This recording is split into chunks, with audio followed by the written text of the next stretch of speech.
Hi there, I'm Gaylene Xanthopoulos, founder and president of The Leadership Edge. For over 30 years, we've had the privilege of accelerating the pace, performance, and cultures of the world's most innovative life science companies. Over the years, so much has changed, from what type of company structures in vogue, what's the hottest therapeutic area, or how to best structure teams, project or matrix-based. Like the whole world, this industry and the people in it are constantly experiencing change. And there's no greater change for most than the changes we're experiencing today. I was working with a CEO recently who, in response to the uncertainties of the pandemic, implemented a 20% salary decrease for all employees earning over $100,000 for a period of 8 weeks. When we spoke, he was a little bit frustrated that some employees were not understanding or supporting this leadership decision.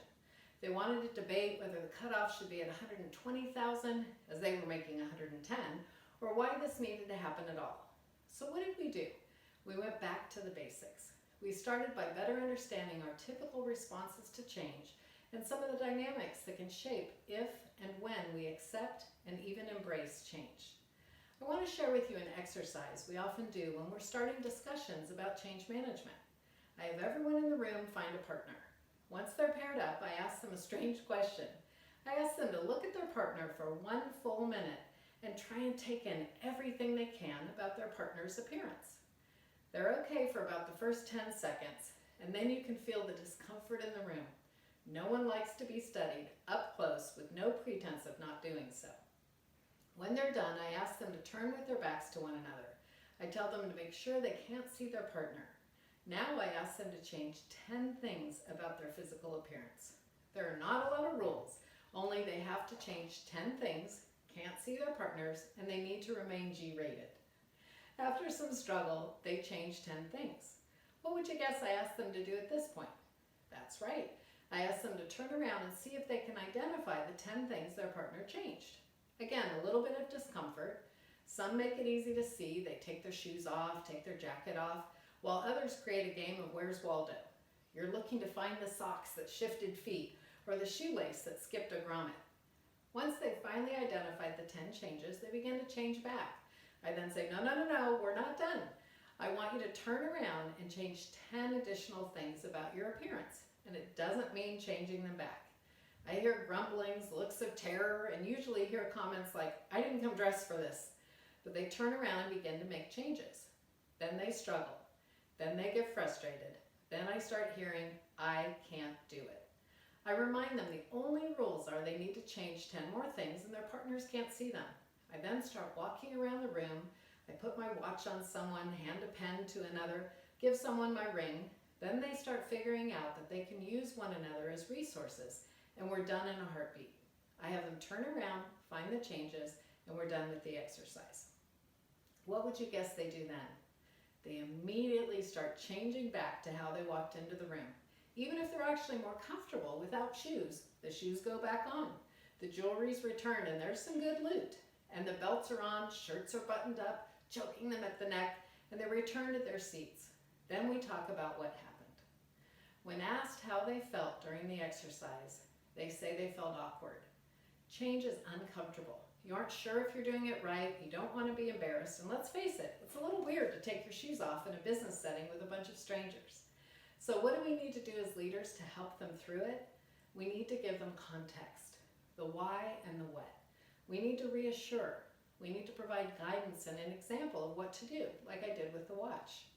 We need to be empathetic to the fact that they will feel awkward. I then asked whether they added things or took things off. A vast majority took things off. We think first of what we have to give up. With a need to work remotely, we first think about how hard it'll be to not be next to our teammates in the lab. We think about the loss of connection and potential erosion of our relationships. Instead, we need to shift the thinking to what we gain. No commute, time with family, greater efficiencies. How can you pull your team together to talk about what you've gained? Talk about the silver linings and those things you would like to carry forward as you transition into your next normal. During the exercise, we then explore why it was so hard. And the third dynamic comes up. We feel alone. Everyone always starts by trying to do the exercise alone, even though no one ever said they couldn't seek help. Once I start helping others, they catch on, and guess what? Change becomes easy. As leaders, we need to encourage collaboration, coaching partners, team building, things that support us through change so we don't feel overwhelmed and alone. I want you to think for a moment about the client I mentioned at the beginning of this talk, the one whose team wasn't coming along fast enough. What do you think was happening? Here's where dynamics 4 and 5 show up.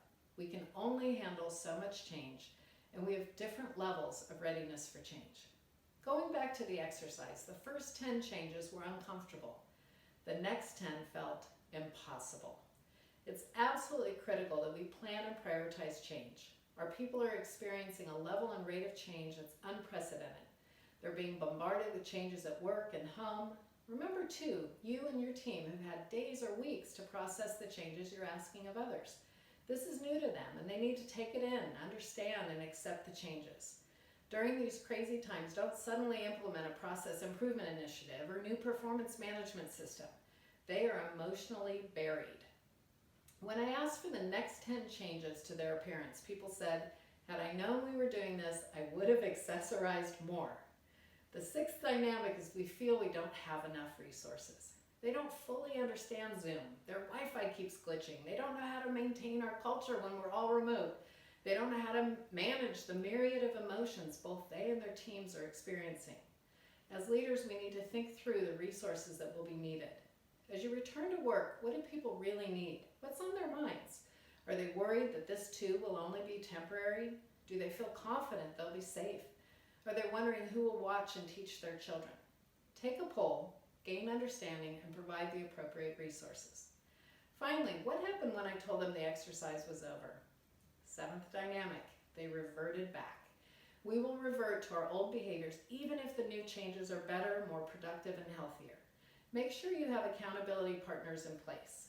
Make commitments about what things you're carrying forward and carry them forward. Then hold one another accountable for sticking with the changes. Don't change too much. Remember, we can only handle so much change, but make sure it's meaningful and useful change. Thanks to John Cotter, the developer of this model, and to this crazy 20-minute exercise we use to help us to understand how to most effectively lead through these trying times. And thank you for sharing your time with me. Let us know if you'd like to discuss more ideas on managing change, or if you have something else you'd like to explore on your leadership journey. We're here to help.